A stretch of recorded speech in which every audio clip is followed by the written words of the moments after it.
आणविक कक्षक सिद्धांत में हाइड्रोजन का जो अणु है वो कैसे बनेगा और कौन कौन सी ओवरलैपिंग होंगी, अपन ने ये पढ़ा था कि आणविक कक्षक सिद्धांत के अनुसार कोई अणु का निर्माण जब होगा तो दो प्रकार के अतिव्यापन होंगे, दो प्रकार की ओवरलैपिंग होंगी, योगात्मक और व्यवकलन।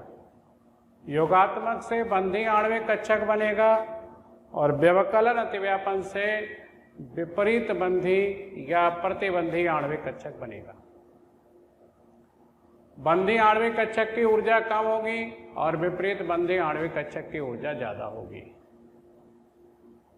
इन्होंने अपने सिद्धांत में एक कंसेप्ट और दिया था बंध क्रम का।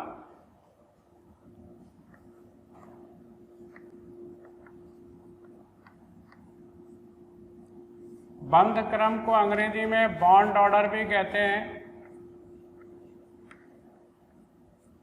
हिंदी में इसको आबंध क्रम भी कहते हैं।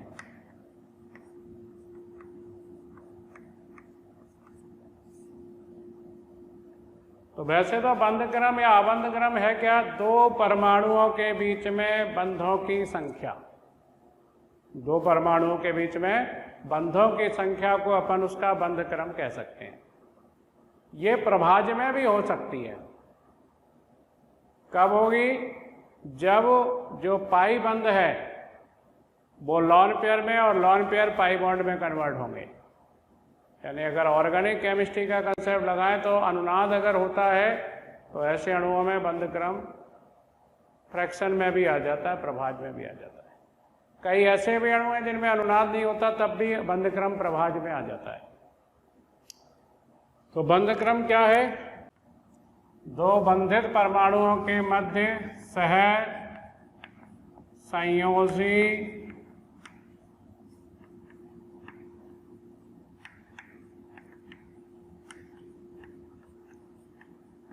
बंधों की संख्या। तो दो बंधित परमाणु के बीच सहसंयोजी बंधों की संख्या को अपन बंध क्रम या आबंध क्रम कहेंगे। यह प्रभाज्य में भी हो सकता है, फ्रैक्शन में भी हो सकता है। जीरो या ऋणात्मक बंध क्रम नहीं होता।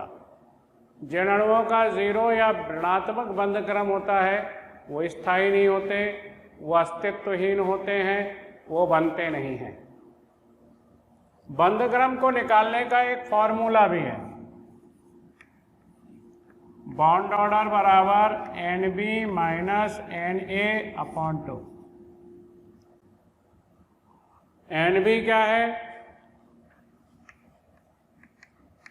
बंधी आणविक कक्षकों में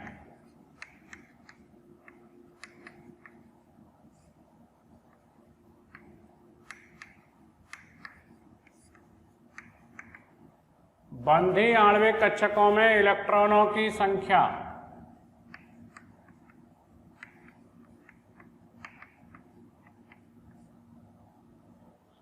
और Na क्या है?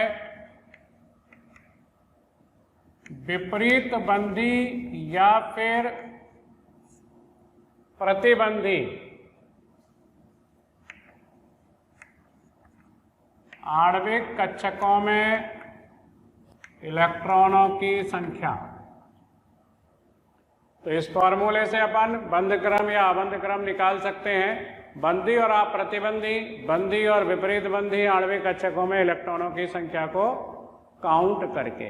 एक फॉर्मूला और बताया था मैंने, बॉन्ड ऑर्डर बराबर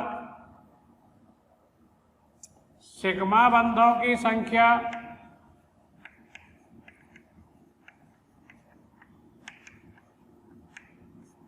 प्लस पाई बंधों की संख्या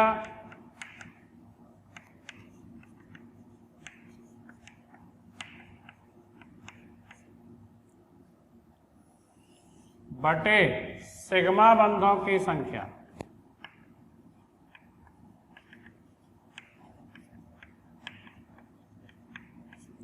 यह फॉर्मूला कब काम आएगा?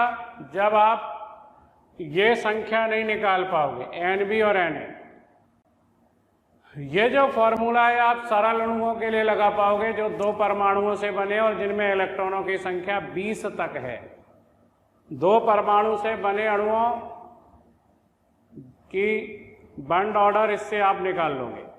2 परमाणुओं से बने हुए अणुओं की बंद क्रम आप इससे निकाल लोगे जिनमें इलेक्ट्रॉनों की संख्या 20 तक है। 2 से ज़्यादा परमाणुओं से बने हुए अणु हैं या इलेक्ट्रॉनों की संख्या 20 से ज़्यादा है तो ऐसे अणुओं का बंद क्रम आप इस फॉर्मूले से निकाल पाओगे।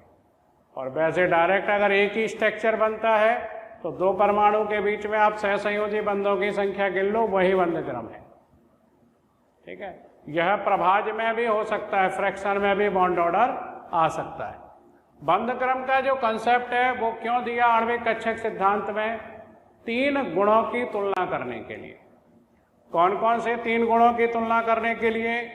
बंध या आबंध लंबाई की तुलना करने के लिए। तो पहला बंध लंबाई या आबंध लंबाई, ये बंध क्रम के यानी बॉन्ड ऑर्डर के व्युत्क्रमानुपाती होगी। यानी बॉन्ड ऑर्डर ज़्यादा है तो 2 परमाणुओं के बीच की बंध लंबाई कम होगी। जैसे कार्बन में ट्रिपल बॉन्ड है, कार्बन में डबल बॉन्ड है और कार्बन में सिंगल बॉन्ड है। इसका बॉन्ड ऑर्डर 3, इसका बॉन्ड ऑर्डर 2, इसका बॉन्ड ऑर्डर 1। तो इसका बॉन्ड ऑर्डर सबसे ज़्यादा है तो इसकी बंध लंबाई सबसे कम, और कार्बन सिंगल बॉन्ड कार्बन की बंध लंबाई सबसे ज़्यादा होगी। दूसरा इसका अनुप्रयोग बंध ऊर्जा।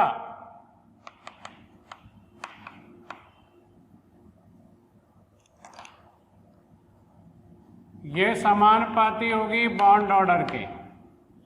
और तीसरा किसी अणु का स्थायित्व, स्टेबिलिटी,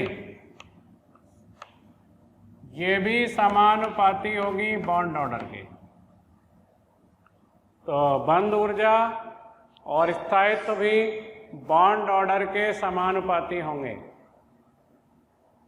अच्छा, अगर किसी अणु में बॉन्ड ऑर्डर अगर समान आ जाए तो क्या उनका स्थायित्व, तो बंध ऊर्जा और बंध लंबाई समान होगा? नहीं।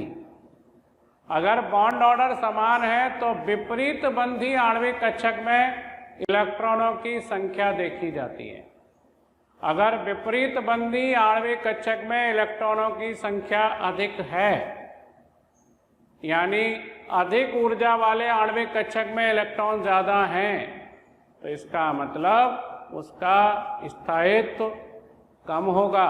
इसका मतलब उसकी बंध ऊर्जा कम होगी क्योंकि उसकी बंध लंबाई ज़्यादा होगी। तो यदि, ये बात थोड़ा नोट करके लिखेंगे अपन, यदि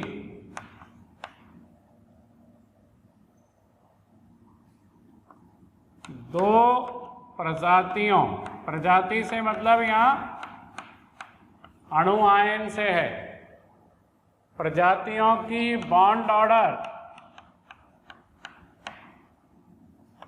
समान है, तब उस प्रजाति या अणु का स्थायित्व कम होगा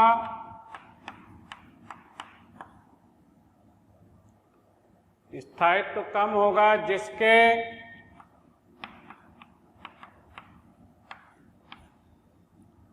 एंटी बॉन्डिंग मॉलिक्यूलर ऑर्बिटल में, विपरीत बंधी आणविक कक्षक में इलेक्ट्रॉनों की संख्या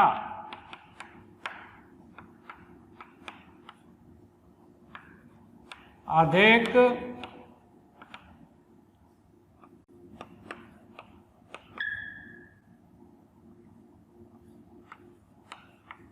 होती है। तो अगर बॉन्ड ऑर्डर समान है तो उसका स्थायित्व कम होगा, जिसके एंटी बॉन्डिंग में ज़्यादा इलेक्ट्रॉन होंगे। स्थायित्व कम होगा और बंध लंबाई उसकी ज़्यादा होगी। तो हाइड्रोजन के अणु का अपन ने उदाहरण लिया था, H2 के अणु का बनना। इसमें 1s और 1s ने दो प्रकार का अतिव्यापन करके दो प्रकार के आणविक कक्षक बनाए थे। सिग्मा 1s बंधी आणविक कक्षक, सिग्मा स्टार 1s विपरीत बंधी आणविक कक्षक। ठीक है, दो इलेक्ट्रॉन किस में आएंगे? कम ऊर्जा वाले में। यानी इसका अगर मैं आणविक कक्षक विन्यास लिखूं, आणविक कक्षक विन्यास, तो क्या होगा? Sigma 1s2, sigma star 1s खाली रहेगा। अच्छा, दोनों इलेक्ट्रॉन युग्मित हैं, एक ही ऑर्बिटल में दो इलेक्ट्रॉन है तो युग्मित होंगे, और युग्मित इलेक्ट्रॉन का चुंबकीय आघूर्ण 0 होगा। तो ये कैसा होगा? चुंबकीय आघूर्ण 0 है तो प्रतिचुंबकीय, प्रतिचुंबकीय डायामैग्नेटिक। इसके बाद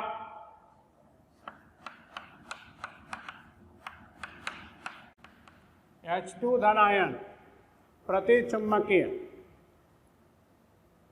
डायामैग्नेटिक हो गए।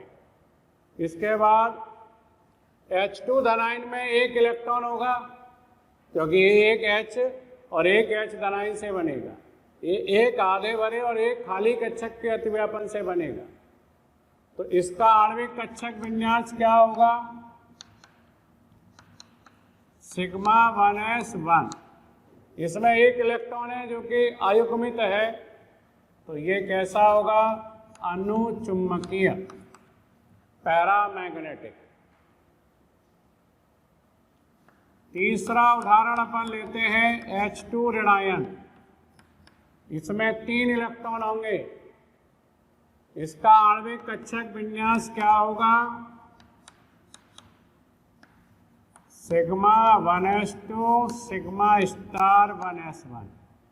ये भी अनुचुंबकीय होगा, क्योंकि यहाँ पर एक अयुग्मित इलेक्ट्रॉन रहेगा सिग्मा स्टार 1s1 में। बॉन्ड ऑर्डर निकालें तो इसका बॉन्ड ऑर्डर कितना आएगा?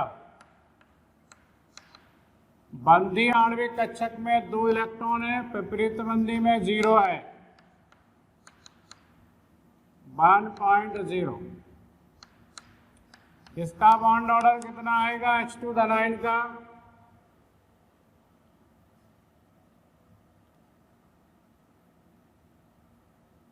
1 - 0/2, 0.5, और इसका कितना आएगा? 2 - 1/2, 0.5। ये इनके बॉन्ड ऑर्डर आ जाएंगे। चलो अब इसके बॉन्ड ऑर्डर से अपन तुलना करते हैं पहले इनके स्थायित्व की।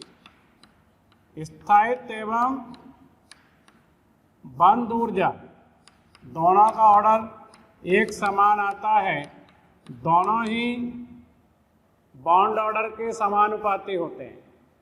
तो देखो सबसे ज़्यादा बॉन्ड ऑर्डर किसका आया है? इस H2 के अणु का।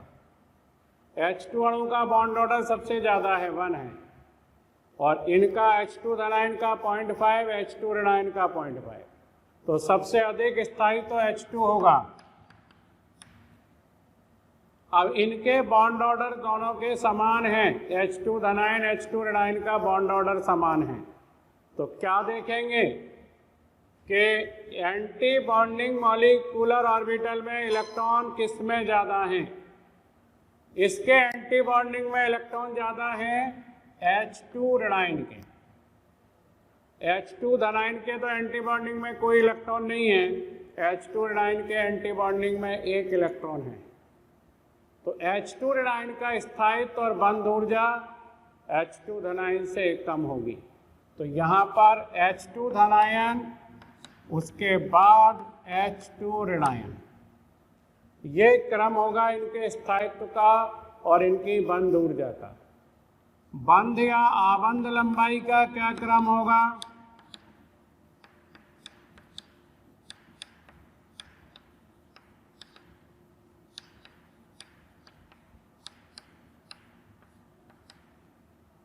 बंध या आबंध लंबाई का क्रम इसके अपोजिट हो जाएगा, क्योंकि स्थायित्व और बंध लंबाई में विपरीत संबंध होता है, इनवर्स रिलेशन होता है।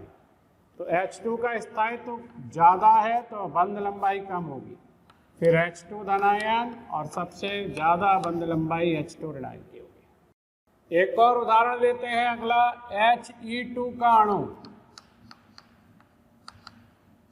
हेलो स्टूडेंट, इतना प्यार देने के लिए हजारों स्टूडेंट हमारे वीडियो लेक्चर से लाभ उठा रहे हैं। हमारी डिस्क्रिप्शन में जो लिंक दी गई है उसको क्लिक करके आप अपना रजिस्ट्रेशन करा सकते हैं, और जिन स्टूडेंट को स्टडी मटेरियल और डाउट सॉल्विंग भी चाहिए तो वो उसी लिंक को क्लिक करके और प्रीमियम कोर्स के लिए अप्लाई कर सकते हैं।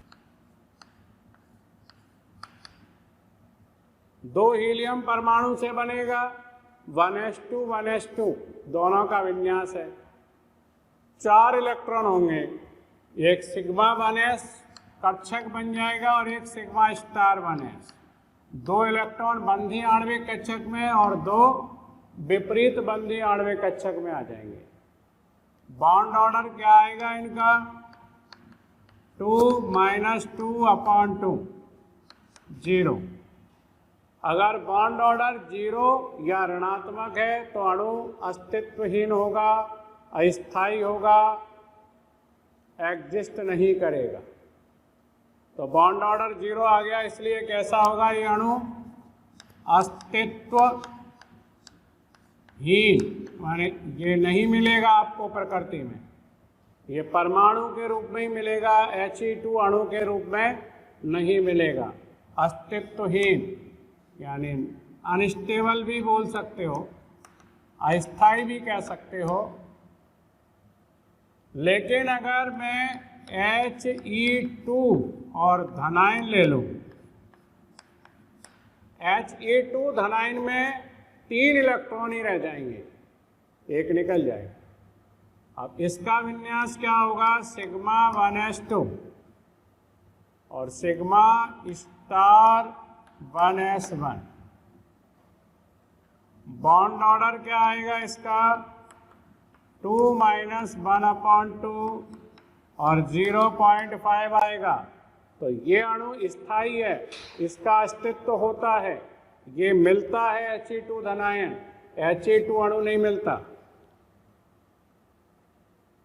एक और उदाहरण ले लें, HHE अणु, हाइड्रोजन हीलियम के अतिव्यापन से बना हुआ अणु। इसका 1 इलेक्ट्रॉन और इसका 2 इलेक्ट्रॉन, इसका 1s1 और इसका 1s2 ऑर्बिटल अतिव्यापन करके बनाएंगे।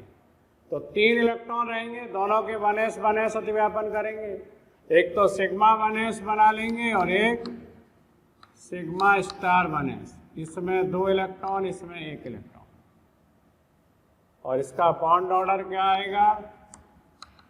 2 - 1/2 0.5। ये भी स्थायी होगा, ये भी अस्तित्व में रहेगा। अगला उदाहरण लेते हैं अपन Li2 का अणु। ये अणु बनता है गैसीय अवस्था में। अब Li2 का अणु किससे बनेगा? 2 लिथियम परमाणुओं से, 1s2 2s1 और दूसरा लिथियम 1s2 2s1। ये दोनों अतिव्यापन करेंगे, सिग्मा 1s और सिग्मा स्टार 1s बनाएंगे, और ये दोनों अतिव्यापन करेंगे, सिग्मा 2s और सिग्मा स्टार 2s बनाएंगे। Sigma 1s sigma star 1s, sigma 2s sigma star 2s। तो यहाँ पर ऊर्जा का क्या क्रम रहेगा, सिग्मा 1s की ऊर्जा कम होगी, फिर सिग्मा स्टार 1s की, सिग्मा 2s की ऊर्जा कम होगी और फिर sigma star 2s।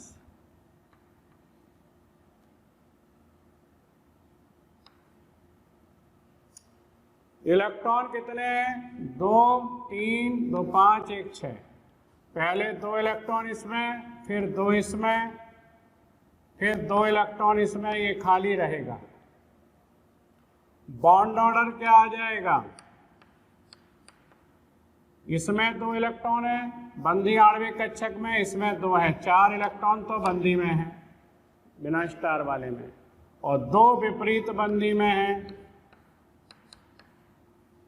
Bond order आ जाएगा 1.0। सारे इलेक्ट्रॉन युग्मित हैं, जोड़े में हैं, तो कैसा होगा, प्रतिचुंबकीय। Li2 प्लस, Li2 प्लस बनेगा तो एक इलेक्ट्रॉन यहां से निकाल दो, इनमें से किसी एक में से निकाल दो, Li में से एक इलेक्ट्रॉन निकल जाएगा तो Li प्लस रह जाएगा, ये 2s0, तो 2s0 रह गया।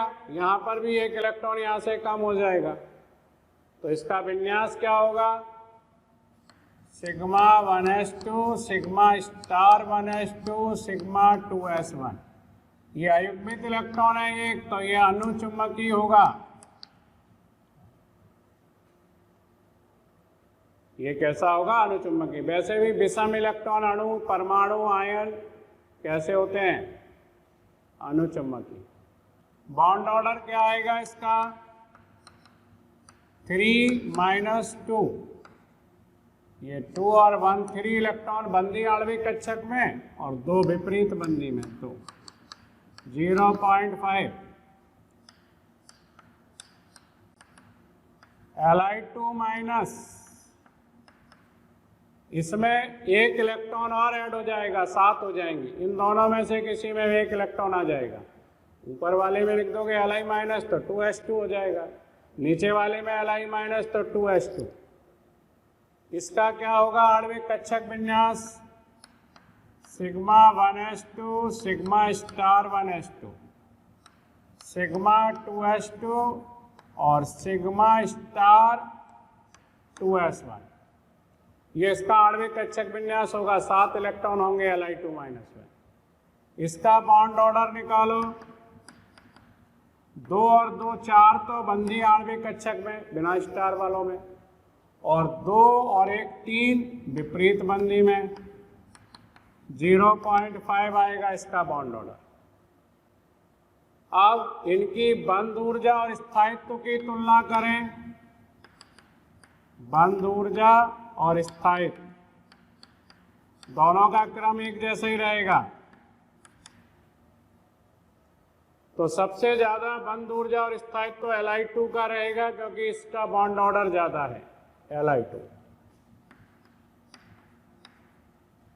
इनका बॉन्ड ऑर्डर समान है Li2 प्लस और Li2 माइनस का, तो बॉन्ड ऑर्डर समान है, तो विपरीत बंधी आणविक कक्षक में इलेक्ट्रॉन देखो किसमें ज्यादा है। इसके विपरीत बंधी में तो 2 ही इलेक्ट्रॉन है, और इसके विपरीत बंधी में 2 इलेक्ट्रॉन ये है और 1 ये है, तो Li2 माइनस के विपरीत बंधी आणविक कक्षक में 3 इलेक्ट्रॉन हैं, तो इसलिए Li2 प्लस से Li2 माइनस कम स्थायी होगा। और बंध लंबाई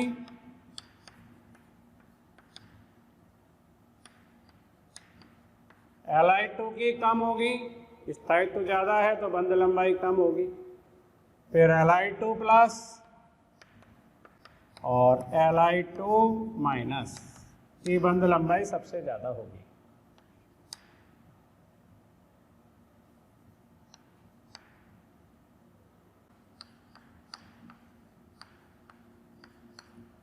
Be2 अणु 2 बेरिलियम परमाणु से बनेगा। बेरिलियम का इलेक्ट्रॉनिक विन्यास क्या है, 1s2 2s2। 1s और 1s अतिव्यापन करेंगे क्या बनाएंगे? Sigma 1s sigma star 1s। 2s अतिव्यापन करेंगे क्या बनाएंगे? Sigma 2s sigma star 2s। Electron कितने होंगे? 4। एक बेरिलियम परमाणु में है तो 2 में 8 होंगे। 2 इलेक्ट्रॉन पहले इसमें, अभाव नियम लगेगा, फिर 2 इसमें, 2 इलेक्ट्रॉन इसमें, 2 इसमें। बॉन्ड ऑर्डर निकालो क्या आएगा? 4 इलेक्ट्रॉन तो बिना स्टार वाले में हो गए बंदी आणविक कक्षक में, और 4 हो गए स्टार वालों में। बॉन्ड ऑर्डर आ गया 0, तो ये अणु होगा अस्तित्वहीन। अस्तित्वहीन होगा, अस्थायी होगा, बनेगा नहीं Be2 का अणु। बॉन्ड ऑर्डर जिनका 0 आएगा या ऋणात्मक आएगा, ऐसे अणु अस्तित्वहीन होंगे, अस्थायी होंगे, अनस्टेबल होंगे, नॉन एग्जिस्टिंग होंगे। ऑक्सीजन का अणु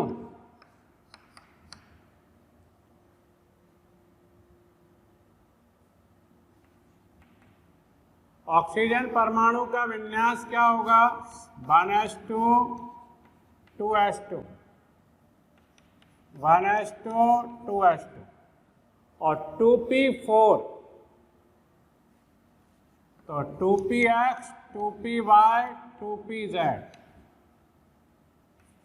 ये भी 2px 2py 2pz। तो 2p4 है, हुंड का नियम लगेगा, पहले एक एक इलेक्ट्रॉन आएगा तीनों में और किसी एक में जोड़ा बना दो, किसी एक में पैरिंग करा दो, यहाँ करा दो, यहाँ करा दो, यहाँ करा दो, एक ही बात है, इसमें ही करा देते हैं अपन।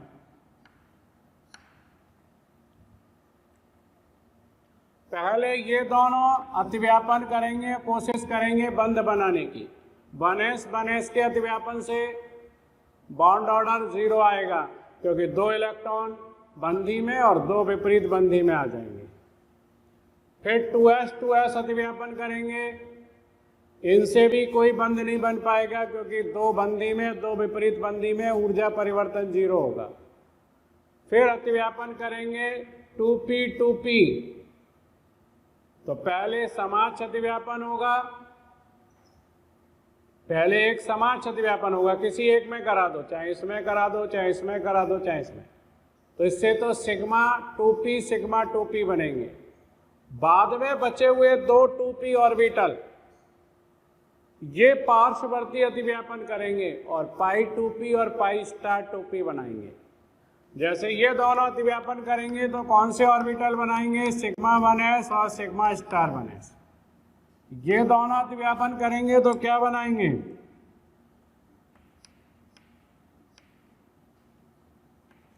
Sigma 2s sigma star 2s। अब इन दोनों में से किसी में भी, जैसे इन दोनों में आपने अतिव्यापन करा दिया, समाज करा दिया पहले, तो इनसे बन जाएगा सिग्मा 2p z और सिग्मा स्टार 2pz। यह खाली सिग्मा 2p लिख सकते हो। अब ये दोनों बचे हुए समाज अतिव्यापन नहीं कर पाएंगे, क्योंकि p कक्षकों में एक बार ही समाज अतिव्यापन होगा, तो ये दोनों पार्श्ववर्ती करेंगे, तो ये पार्श्ववर्ती अतिव्यापन करके क्या बनाएगा? पाई 2p और ये पाई स्टार 2p, और ये भी क्या बनाएगा? पाई 2p और ये भी पाई स्टार 2p।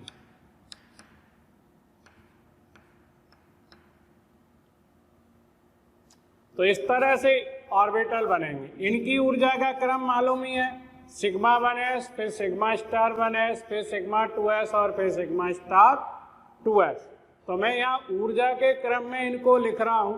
टोटल कितने कक्षक बन गए? 2 4 6 8 10।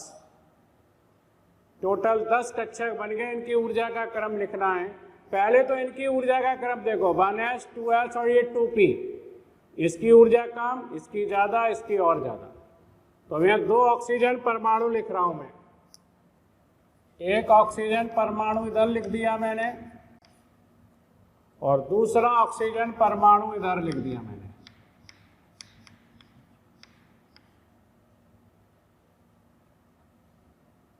इसके ये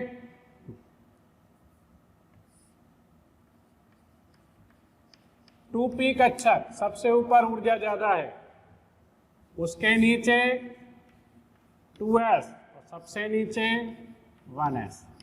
1s में 2 इलेक्ट्रॉन, 2s में 2 इलेक्ट्रॉन, इनमें एक एक, तीनों में एक एक, और किसी एक में पेयर बना दो। यहां बना दिया मैंने पेयर। ऐसे ही यहां देखो 1s, इसमें 2 इलेक्ट्रॉन, ये दोनों एक ही लेवल पर रखने हैं क्योंकि दोनों की ऊर्जाएं बराबर हैं 1s की। फिर 2s को एक लेवल पर रखना, 2s की ऊर्जाएं बराबर है, इसमें भी 2 इलेक्ट्रॉन, और इसके बाद 2p, एक एक इलेक्ट्रॉन तीनों में, एक कहीं भी जोड़ा बना दो, पेयर करा दो। ये तो मैंने इनके परमाणु कक्षकों की ऊर्जा का क्रम लिख दिया। अब ये क्या बनाएंगे, एक तो कम ऊर्जा वाला, एक अधिक ऊर्जा वाला। ये सिग्मा 1s और ये सिग्मा स्टार 1s। 2 और 2 4 इलेक्ट्रॉन है, तो 2 इसमें, 2 इसमें, 2 इसमें आ जाएंगे। प्यारे बच्चों, हमें रोज हजारों की संख्या में ऐसी रिक्वेस्ट आ रही हैं कि सर इस टॉपिक का वीडियो बना करके डालें, सर इसे समझाएं। तो इसके लिए आपसे रिक्वेस्ट है कि आप हमारे YouTube चैनल को सब्सक्राइब करें और हमारे बेल आइकन को भी हिट करें ताकि आपसे कोई भी नोटिफिकेशन छूटे नहीं। हम ऐसा इसलिए कह रहे हैं कि बच्चे जिस टॉपिक की डिमांड कर रहे हैं उन टॉपिक से रिलेटेड वीडियो लेक्चर हमने पहले से ही डाल रखे हैं। आप हमारी साइट पर जाएं और उन वीडियो को आप आसानी से देख सकते हैं। ये भी 2 कक्षक बनाएंगे, एक सिग्मा 2s, 2 इलेक्ट्रॉन इसमें, और दूसरा सिग्मा स्टार 2s, अधिक ऊर्जा वाले होंगे, विपरीत बंदी। अब यहां देखो इनकी ऊर्जा देखनी है तो सिग्मा बंध ज्यादा मजबूत होता है। पहले तो ये तीनों बंदी हैं, देखो 1 2 3, और 3 विपरीत बंदी हैं। 3 बंधी आणविक कक्षक हैं, 3 विपरीत बंदी हैं। बंधी आणविक कक्षकों की ऊर्जा कम होगी, विपरीत बंधी की ज्यादा होगी। यहां से बंधी वाले नीचे आएंगे, विपरीत बंधी ऊपर। यहां से बिना स्टार वाले नीचे और स्टार वाले ऊपर आएंगे। अब बिना स्टार वाले भी आपके पास ये 2 है और ये है, इन दोनों की ऊर्जा बराबर होगी क्योंकि ये दोनों समान प्रकार के अतिव्यापन से बने। इसकी ऊर्जा इन दोनों से भिन्न होगी। अब इन दोनों की ऊर्जा समान है, इसकी अलग है। अब इन दोनों में तुलना करनी है पाई और सिग्मा 2p में। पाई 2p और सिग्मा 2p में किसकी ऊर्जा कम और किसकी ज़्यादा होगी। जो बंध ज़्यादा स्थायी बनता है, जिसमें अतिव्यापन ज़्यादा होता है, उसकी ऊर्जा कम होगी। तो सिग्मा बंध ज़्यादा स्थायी है, सिग्मा बंध के बनने में अच्छा अतिव्यापन होगा, इसकी ऊर्जा सिग्मा 2p की पाई 2p से कम होगी। तो यहाँ पर क्रम क्या होगा, ये नीचे आएंगे कौन से, बंधी आणविक कक्षक। अब सबसे नीचे इनमें कौन आएगा, सिग्मा 2p। ये इसकी स्थायित्व ज्यादा है, इसकी ऊर्जा सबसे कम होगी। तो सिग्मा 2p, और अपन ने कौन सा लिया है, Z, तो Z ले लो, नहीं तो सिग्मा 2p लिख दो। और इसके ऊपर कौन आएंगे, ये पाई 2p, पाई 2p। अब पाई 2p आपने कौन से लिए हैं वो लिख दो। आपने पाई 2px और पाई 2py लिए हैं, तो पाई 2px और ये पाई 2py।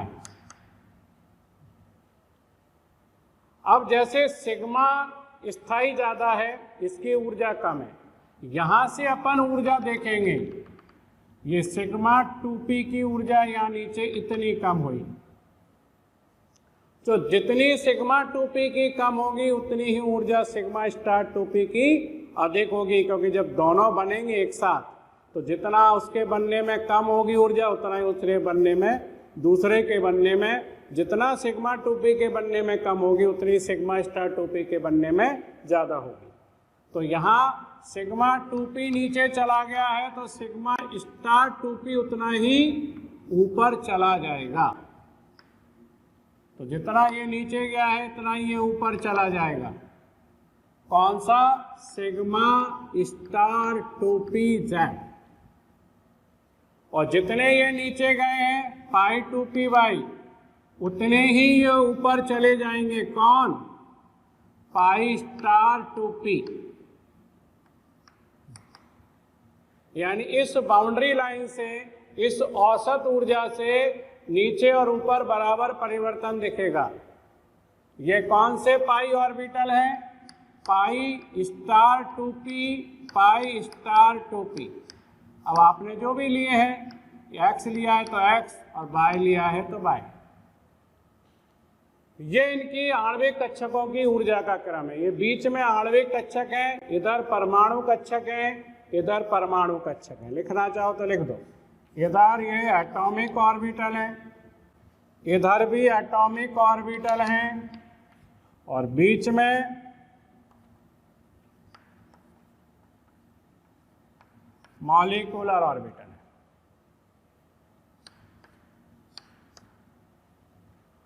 अब यहाँ पर 4 इलेक्ट्रॉन है और यहाँ पर 4 इलेक्ट्रॉन है, 8 इलेक्ट्रॉन है। वो इन कक्षकों में भरेंगे हुंड का नियम, पाउली का नियम और अफबाउ का नियम। अफबाउ के नियम के अनुसार पहले कम ऊर्जा वाले में, तो इन चारों में या इन 6 में सबसे कम ऊर्जा इसकी है तो पहले 2 इलेक्ट्रॉन इसमें आ जाएंगे, सिग्मा 2pz2। फिर 6 इलेक्ट्रॉन बच गए, इनमें पहले एक एक भरेगा, फिर यहाँ जोड़े बन जाएंगे। अब 2 इलेक्ट्रॉन बच गए तो हुंड के नियम के अनुसार इन दोनों में आएंगे। हुंड का नियम क्या कहता है? समान ऊर्जा वाले कक्षकों में पहले इलेक्ट्रॉन एक एक करके भरते हैं। समान ऊर्जा वाले कक्षकों में पहले इलेक्ट्रॉन अयुग्मित रहते हैं तो इनमें अयुग्मित इलेक्ट्रॉन आएंगे। तो ये ऑक्सीजन के अणु का क्या कहलाता है? इसको क्या कहते हैं अपन? अणु कक्षक आरेख।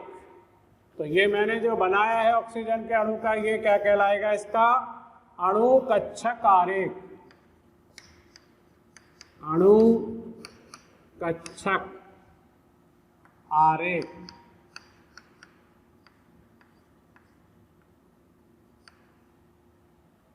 तो ऑक्सीजन के अणु का ये अणु कक्षक आरेख है। अब देखो VBT सिद्धांत की कमी यहाँ पर अपने को दूर होती दिखेगी। VBT सिद्धांत क्या कहता है कि O2 का अणु, ऑक्सीजन का अणु प्रति चुंबकीय होना चाहिए, चुंबक द्वारा आकर्षित नहीं होना चाहिए। लेकिन वास्तविकता में, व्यवहारिकता में, एक्सपेरिमेंटली ऑक्सीजन का अणु अनुचुंबकीय होता है। तो वो VBT नहीं समझा पाया था, उसकी लिमिटेशन थी। ये समझा रहा है। देखो 2 अयुग्मित इलेक्ट्रॉन है और कहाँ पर है? विपरीत बंधी आणविक कक्षक में, और विपरीत बंधी भी कौन सा? पाई स्टार में। तो इसलिए ऑक्सीजन का अणु कैसा है? अनुचुंबकीय है। तो यहाँ पर अपन बॉन्ड ऑर्डर निकालो पहले।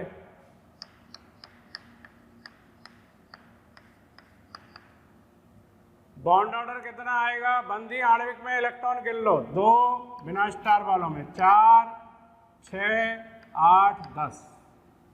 तो बिना स्टार वालों में इलेक्ट्रॉन कितने आ गए? 10।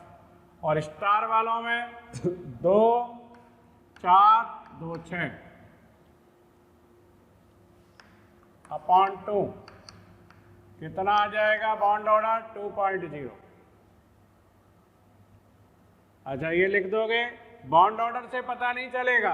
कुछ लोग कहते हैं कि बॉन्ड ऑर्डर अगर प्रभाज में आए तो वो अनुचुंबकीय होगा, और बॉन्ड ऑर्डर अगर पूर्णांक में आए तो प्रतिचुंबकीय। एक बात गलत है, ऐसा हमेशा नहीं कह सकते।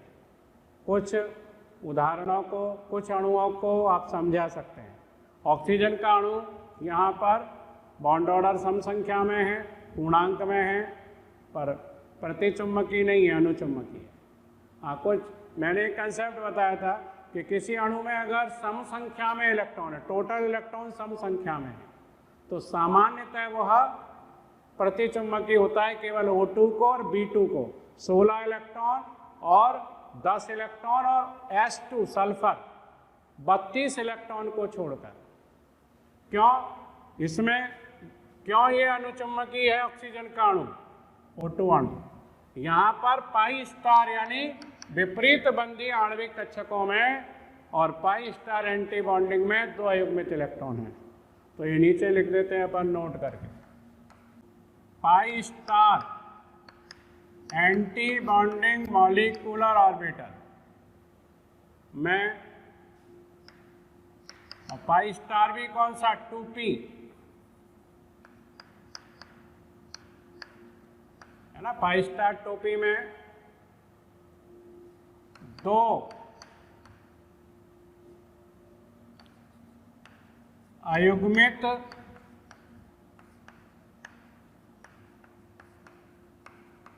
इलेक्ट्रॉन हैं। इस कारण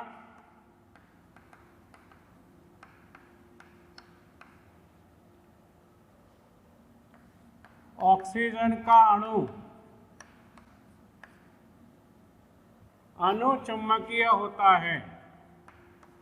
इस कारण ऑक्सीजन का अणु कैसा होता है, अनुचुम्बकीय होता है। अब आगे देखो, O2 धनायन बनाएंगे तो यहां O धनायन 1 इलेक्ट्रॉन कम कर दो, और यहां पर भी जैसे ही एक तरफ क्या ले लोगे आप, O धनायन, इसमें भी 1 इलेक्ट्रॉन कम कर दो, तो यहां पर भी 1 इलेक्ट्रॉन कम हो जाएगा ये। तो ये आपका क्या बन गया, O2 धनायन। अब O2 धनायन में आप लिखो इसका अणुकक्षक विन्यास लिखो पहले। क्या होगा O2 धनायन का अणुकक्षक विन्यास,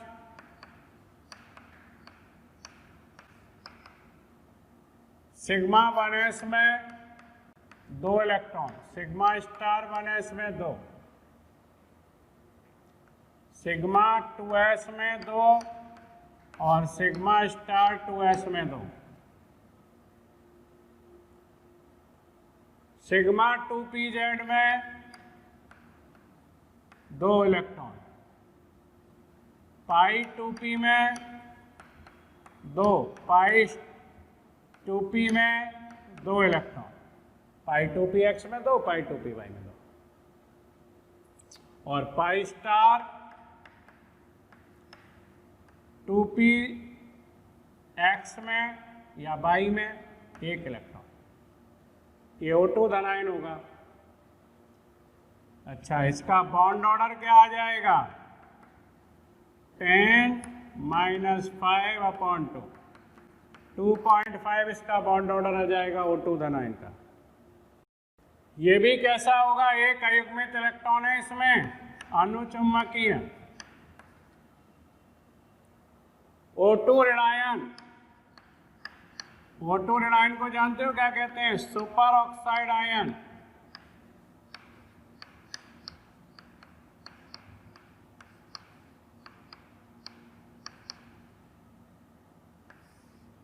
सुपर ऑक्साइड आयन, इसका विन्यास में क्या होगा, यहां पर sigma 1s2 sigma star 1s2, 1 electron बढ़ गया है, 17 हो गए।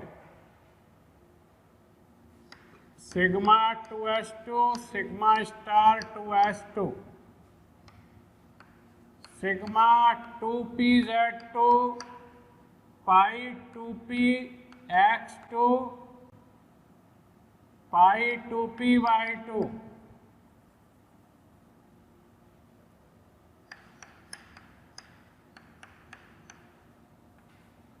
Pi star 2px pi star 2py में 1-1 इलेक्ट्रॉन था, एक जोड़ा बना दो, कहीं भी एक पेयरिंग करा दो। अभी भी एक अनपेयर्ड इलेक्ट्रॉन है,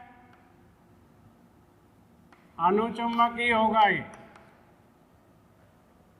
बॉन्ड ऑर्डर निकालो 10-7 अपॉन 2 1.5 और O2 दो ऋण आयन परऑक्साइड आयन कहते हैं।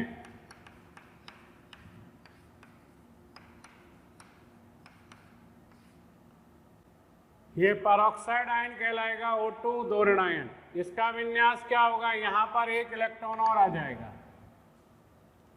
तो sigma 1s2 sigma star 1s2 sigma 2s2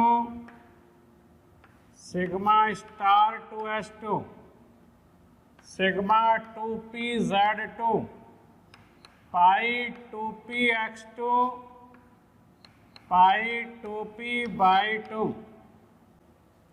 और pi star 2px2 pi star 2p/2 और ये होगा प्रति चुंबकीय, सारे इलेक्ट्रॉन युग्मित हैं और इसका बॉन्ड ऑर्डर आएगा 10-8 अपॉन 2 1.0। फ्लोरीन का भी बिल्कुल यही होगा। फ्लोरीन, अगर आपको हमारे वीडियो पसंद आए तो उन्हें लाइक और शेयर ज़रूर करें ताकि वे ज़्यादा से ज़्यादा ज़रूरतमंद बच्चों तक या स्टूडेंट तक पहुंच सकें।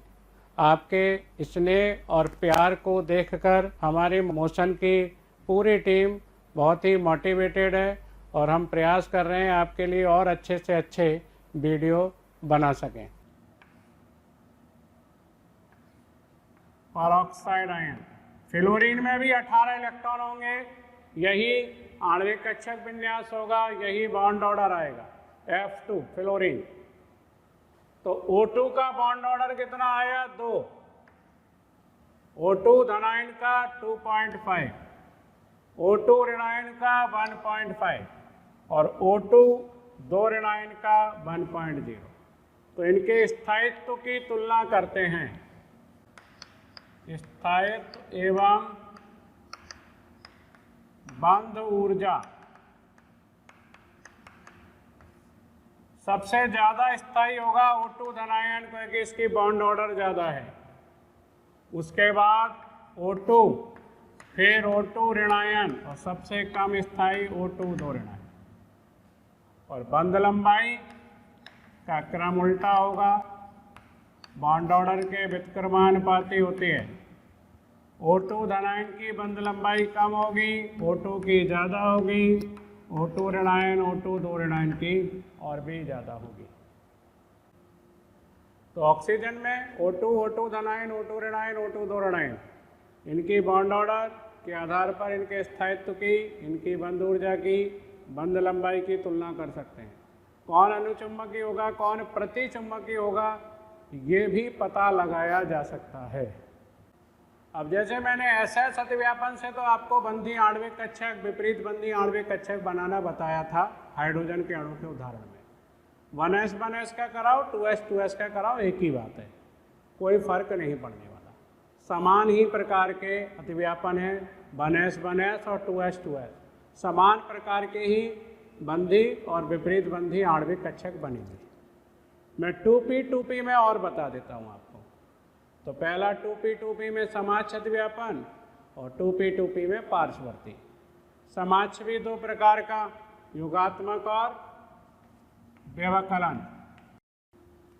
समाच्छ अतिव्यापन जैसे दो 2p कक्षक ले लिए मैंने, ये -a+ 2pz ले लिया मैंने, ये z अक्ष मान ली मैंने, ये z अक्ष मान लिया, प्लस ये दूसरा 2p कक्षक 2pz, ये z अक्ष। इन दोनों में कौन सा अतिव्यापन करा रहे हैं, योगात्मक, क्योंकि प्लस के साथ प्लस ऐड होगा।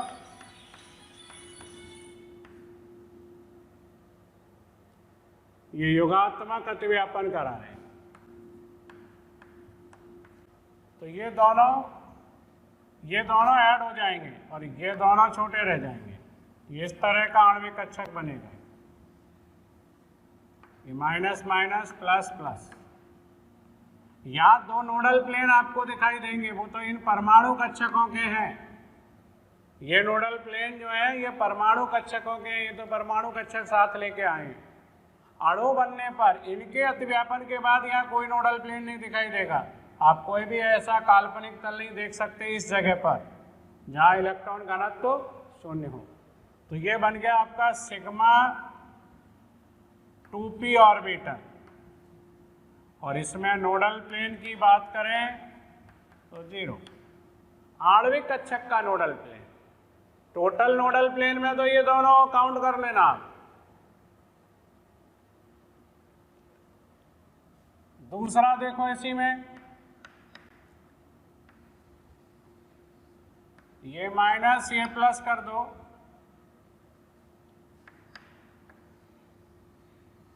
और ये माइनस ये प्लस कर दो, या यहाँ दोनों प्लस या माइनस कर दो, एक ही बात है।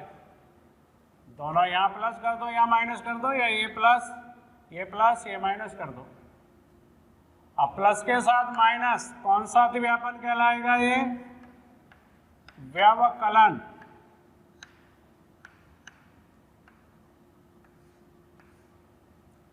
ये व्यवकलन अतिव्यापन है। अब क्या होगा, मैंने बताया ना, दोनों के ये तरंग फलन छोटे हो जाएंगे। ये भी छोटा हो जाएगा, ये भी छोटा। तो क्या बनेगा? आणविक कक्षक ये छोटा हो जाएगा और ये भी छोटा हो जाएगा। ये आणविक कक्षक कैसा बनेगा? कौन सा? Sigma 2p, sigma star 2p। बीच में देखो ये खाली जगह दिख रही है, यहां से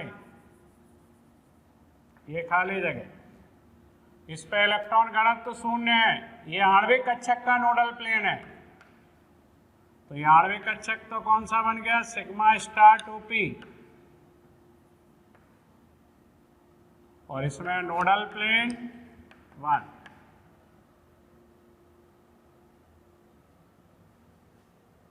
दूसरा देखो 2p पार्श्ववर्ती अतिव्यापन।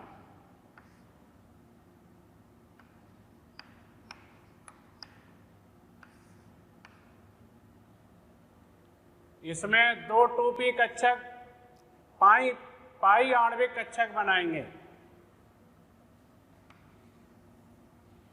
ये जैसे प्लस माइनस, ये प्लस ये माइनस, ये 2p ये 2p, कोई भी 2p हो सकता है। ये 2px 2py। ये योगात्मक अतिव्यापन होगा। प्लस प्लस के साथ माइनस माइनस के साथ ऐड हो जाएगा। एक दोनों ऐड होकर के इस तरह का लोब्स ऊपर और ये दोनों ऐड होकर एक लोब्स नीचे।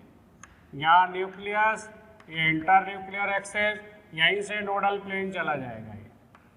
ये नोडल प्लेन यानी ये वाला प्लेन देखो, इस पर इलेक्ट्रॉन घनत्व 0 आएगा। ये बन जाएगा आपका पाई 2p। इसमें नोडल प्लेन आ जाएगा 1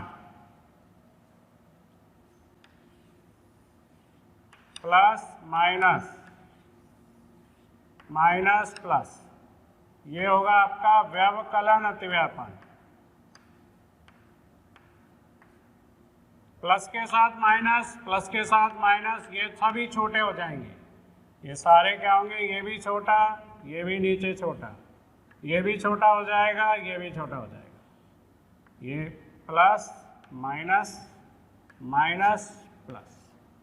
ये इस तरह का बनेगा आपका pi star 2p, pi star 2p।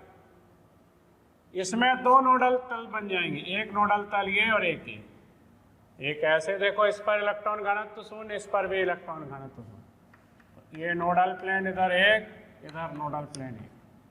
ये बनेगा पाई स्टार 2p। इसमें नोडल प्लेन आएंगे 2। तो कोई भी 2p ऑर्बिटल के बीच में आप दो तरह के अतिव्यापन कराओगे, समाक्ष और पार्श्ववर्ती। समाक्ष भी दो तरह के, योगात्मक और व्यवकलन। पार्श्ववर्ती भी दो तरह के, योगात्मक और व्यवकलन। आणविक कक्षकों में नोडल तल देख लो। नोडल तल देखने के लिए पूछता है जिरेड,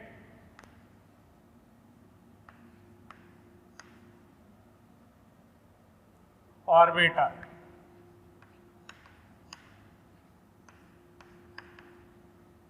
जिरेड को हिंदी में जिरेड भी कह सकते हो या सममित भी कह सकते हो। सममित यानी जिसको दो बराबर भागों में बांटा जा सके। अब बराबर भागों में बांटना थोड़ा कठिन लगता है बच्चों को। सममिति का तल देखना पड़ता है, एक काल्पनिक तल होता है, तो उससे थोड़ा सरल पड़ता है नोडल तलों की संख्या, नोडल प्लेन की संख्या। तो जिरेड का वैसे मतलब तो होता है सममित कक्षक,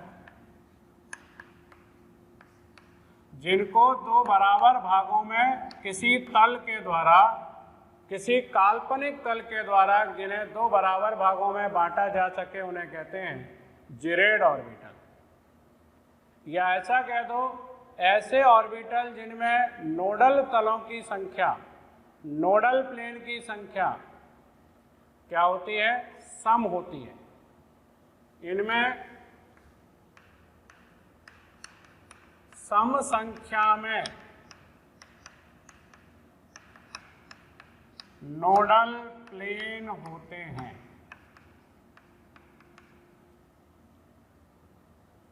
इनको अपन जिरेड कहते हैं। और दूसरे अनजिरेड, ऑर्बिटल, असममित, यानी जिनको दो बराबर भागों में नहीं बांटा जा सकता किसी तल द्वारा, उन्हें कहते हैं असममित कक्षक या अनजिरेड। तो इनमें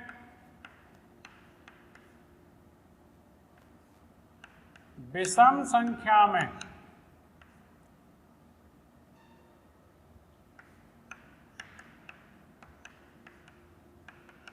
नोडल प्लेन होते हैं।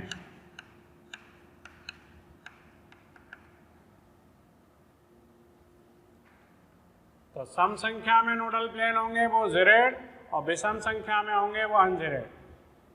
अब अपन आणविक कक्षकों की ऊर्जा का क्रम देखते हैं।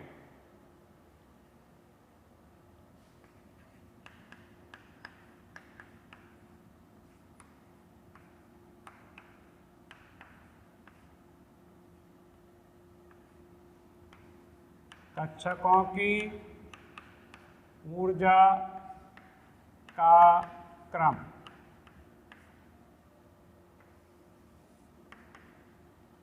तो आणविक कक्षकों की ऊर्जा का क्रम देखते हैं।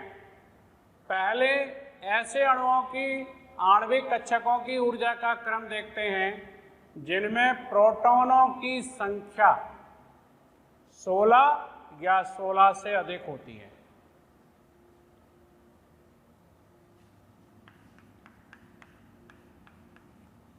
प्रोटॉनों की संख्या या तो 16 हो या 16 से अधिक हो। इसका उदाहरण अपन ने देखा था ना, oxygen O2, O2 धनायन, O2 ऋणायन, O2 दो ऋणायन, F2, ये इसके उदाहरण होंगे। O2 में भी 16 प्रोटॉन होंगे, O2 धनायन में भी, O2 दो धनायन में भी, O2 ऋणायन में भी, O2 दो ऋणायन में भी। और F2 में प्रोटॉन कितने होंगे? 18। तो 16 या 16 से ज़्यादा प्रोटॉन हो, प्रोटॉनों की संख्या। तो उनमें क्रम देखा था ऊर्जा का। सबसे कम ऊर्जा किसकी थी? सिग्मा 1s की। उससे ज़्यादा ऊर्जा सिग्मा स्टार 1s की।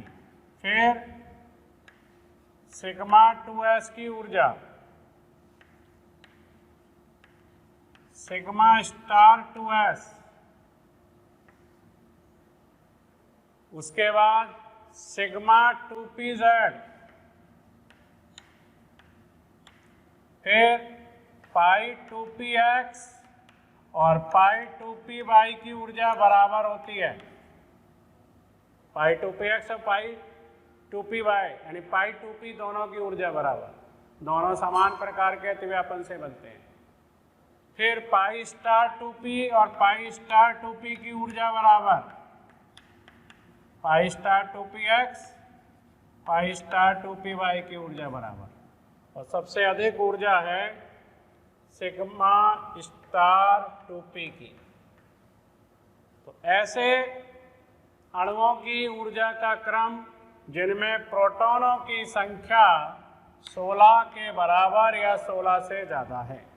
तो ऑक्सीजन का अणु अपन ने देखा था, उसके बाद जो भी अणु आएंगे उनसे प्रोटॉनों की संख्या ज़्यादा होगी 16 से, उनमें भी यही क्रम रहेगा। यहाँ पर एक बात लिखेंगे नोट करके,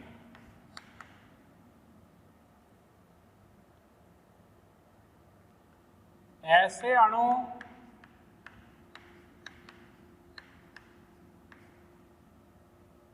जिनमें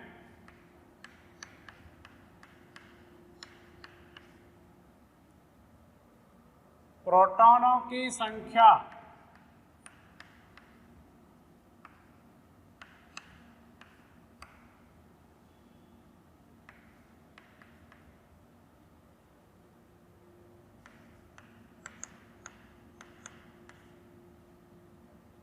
चौदह या उससे कम होती है, यानी प्रोटॉन इनमें 14 या उससे कम होते हैं,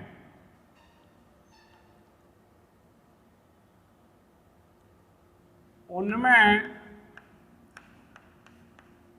sp मिक्सिंग को मिश्रण कह दो के कारण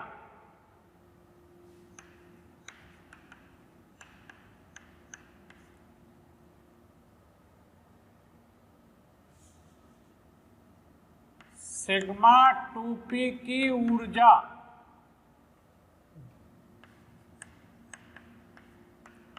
पाई 2p से अधिक हो जाती है।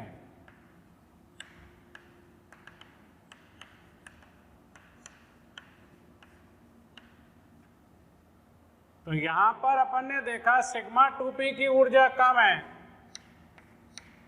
और पाई 2p की ज्यादा है, लेकिन क्या कह रहे हैं, जिनमें प्रोटॉन 14 से कम है या 14 है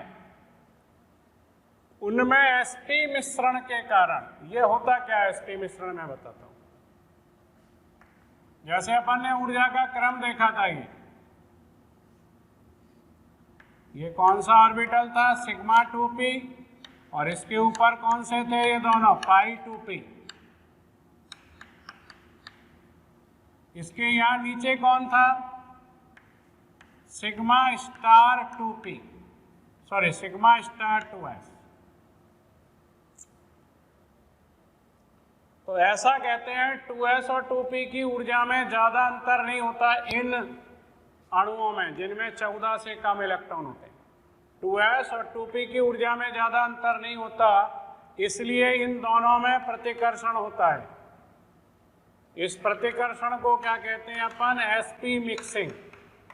अच्छा, इस प्रतिकर्षण से होता क्या है, इसकी जो ऊर्जा है इसकी, ये इसको रिपेल करेगा, ये इसको करेगा, तो ये तो रिपेल होके नीचे आ जाएगा और ये रिपेल होके कहाँ चला जाएगा, ऊपर। तो इन दोनों में जब प्रतिकर्षण लगेगा 2s और 2p में, इनमें ही क्यों लग रहा है, पहले वालों में क्यों नहीं लगा, या इनमें क्यों नहीं लगा जिनमें प्रोटॉन 18 से ज़्यादा हैं, 16 से ज़्यादा हैं, 16 के बराबर हैं। इनमें इसलिए नहीं लगा क्योंकि इनमें 2s 2p की ऊर्जा में अंतर बहुत ज़्यादा है।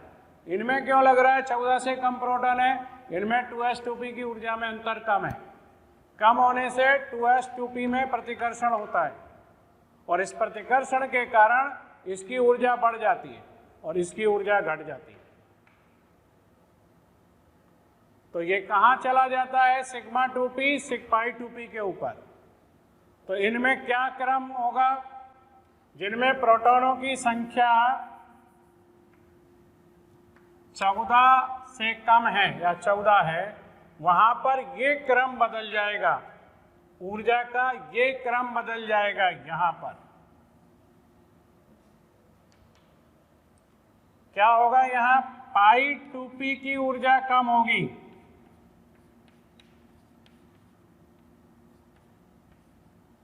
और सिग्मा 2p की ऊर्जा ज्यादा होगी।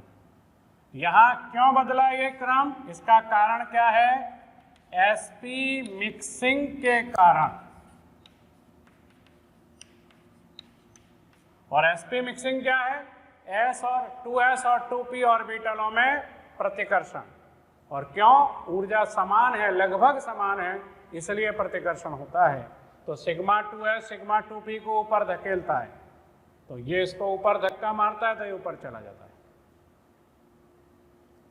तो ये उनके लिए ऊर्जा का क्रम है जिनमें प्रोटॉनों की संख्या 14 से कम है या बराबर है। कौन से अणु होंगे मैं बता देता हूं, बोरॉन, कार्बन, नाइट्रोजन, ये उनके लिए क्रम है। बच्चों, जो आप लेक्चर देख रहे हैं, पूरा टॉपिक पढ़ना चाहते हैं या हम जो यहाँ पर पढ़ाते हैं वो आप पढ़ना चाहते हैं, तो आप हमें 18002121 799 पर कॉल कर सकते हैं।